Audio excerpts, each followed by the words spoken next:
So Arizona State. So we all know that Arizona State balled out. They had a fantastic season last year. I thought they did well. You know what I mean? I thought they did really good under Kenny Dillingham did a fantastic job. Tied for first in the conference. Like damn near they was up there. What 11-2. They won it. They're 11-2, 7-2 in the conference. Took over the Big 12. Absolutely did a fantastic job. Pro style offense over there too that they like to run, and they run the 4-2-5 and a 4-3 defense. So they go back and forth between those, whichever one is going to work out for them. You know what I mean? Run stopping, pass stopping type of defense. And I think that helps out too because have being able to have the linebackers and everything that they need. But see, the thing is with Sam Levitt will be returning, right? Sam Levitt, red shirt sophomore. You know what I'm saying?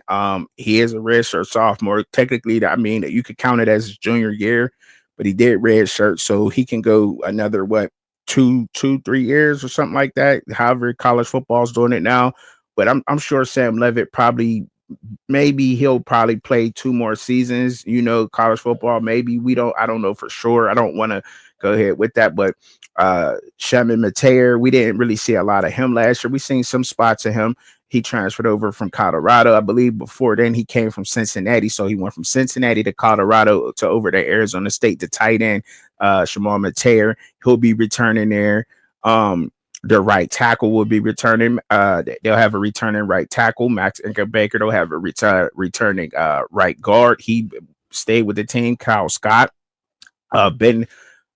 Ben Coleman, their center will be returning. They did get in a new left guard transfer, red shirt senior transferred in from their left guard position. Their left tackle position is Josh Atkins. He's over there. He's been with the team. They got Jordan Tyson coming back. As we know, he was banged up in the playoff, before the playoffs last year. They did get in a new receiver, transferred over Jalen Moss. He transferred in, and I can't remember where he transferred in from, so forgive me for that, but I think it was from Fresno State is where Jalen Moss transferred in from. So he came transferred in from Fresno State. They got a left guard, like I said.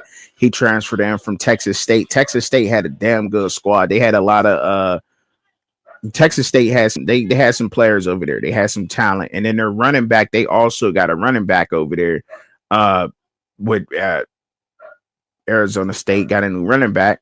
Kanye Udo came from Army, right? And when you got a guy like that running a rock, he's 6 foot, 215 pounds, come from Army. To his last year, he had over 1,000 yards rushing last year, 10 touchdowns. I don't think Arizona State is going to skip a beat on offense. I really don't.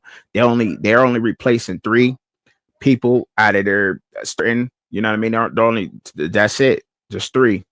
That is it. Just 3 players on their offense from last year. 3. So they got 8 of the 11 guys, and it seems to be the guys that they plugged in on their roster seems to be able to come in and help out. And their defense, they're only replacing one guy, and that's Kendrick Breedlove. And I think Breedlove came over from Purdue.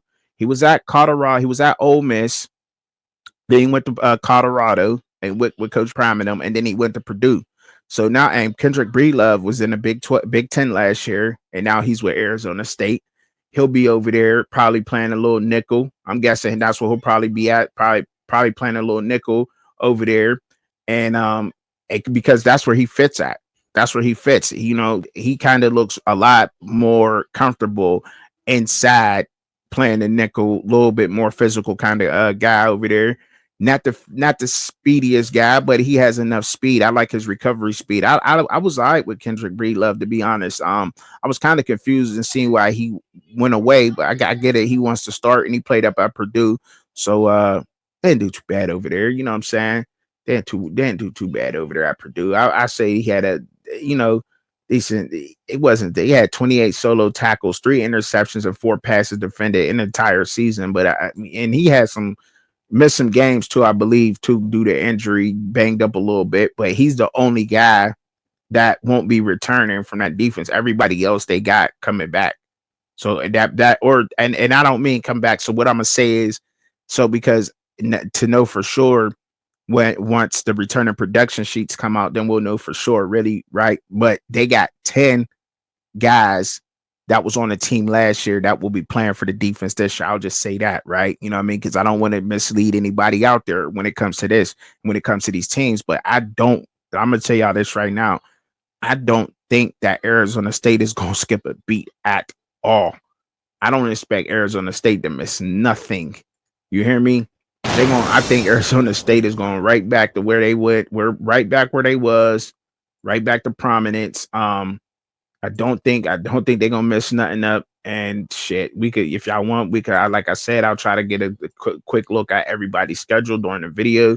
You know what I'm saying? So we can get a quick sneak peek at their schedules while we're going through that. So Arizona State will have they'll have Northern Arizona. That's a dub. Then they playing at Mississippi State Bulldogs. Then they be playing at Texas State Bobcats. That should be a dub. Then they're at Baylor. Then they got TCU.